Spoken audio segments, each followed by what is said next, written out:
നെയ്യാറ്റിൻകരയിൽ വ്യവസായികളെ തട്ടിക്കൊണ്ടുപോയി സ്വർണവും പണവും കവർന്ന കേസിൽ 4 പേർ പിടിയിൽ. തമിഴ്നാട് സ്വദേശികളായ വ്യവസായികളെ തട്ടിക്കൊണ്ടുപോയതിൽ പാറശാല പോലീസാണ് പ്രതികളെ പിടികൂടിയത്. ചങ്ങലയിൽ ബന്ധിച്ച നിലയിലായിരുന്നു ഇരുവരും. മോചനദ്രവ്യമായി പ്രതികൾ 50 ലക്ഷം രൂപയും ആവശ്യപ്പെട്ടിരുന്നു. വിവരങ്ങളുമായി തിരുവനന്തപുരത്ത് നിന്ന് സനിസ ശോഭാചന്ദ്രൻ ചേരുന്നുണ്ട്. സനിസ, എപ്പോഴാണ് കേസിനാസ്പദമായ സംഭവം? അതുപോലെ തന്നെ എപ്പോഴാണ് പ്രതികളെ പോലീസ് പിടികൂടിയത്?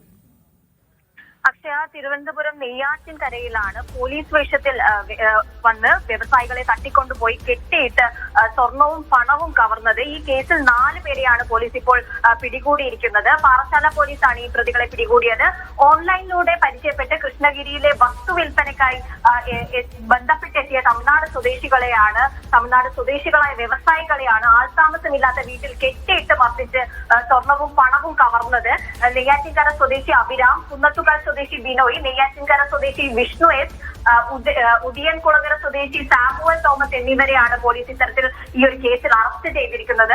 തമിഴ്നാട് സ്വദേശികളായ വ്യവസായികളെ മർദ്ദിക്കുകയും ചങ്ങലയിൽ ബന്ധിച്ച നിലയിലായിരുന്നു പോലീസ് കണ്ടെത്തിയത്. വസ്തുവിൽപ്പനയിൽ നെയ്യാറ്റിൻകരയിലെത്തിയ വ്യവസായികളെ ഇന്നോവ കാറിലെത്തി പോലീസ് വേഷം ധരിച്ചായിരുന്നു ഇവർ കടത്തിയത്.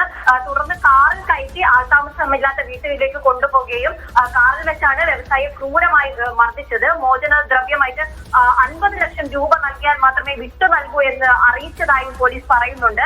വ്യവസായികളുടെ ശബ്ദം പുറത്തു വരാതിരിക്കാൻ വായിൽ തുണി തിരുകി ആണ് മർദ്ദിച്ചത്. സംഭവവുമായി ബന്ധപ്പെട്ട് കൊലക്കേസ് ഉൾപ്പെടെ പ്രതികൾ 2 പേരെ കൂടി അറസ്റ്റ് ചെയ്യുന്നതിനായി പാറശാല പോലീസ് അറിയിച്ചിട്ടുണ്ട്.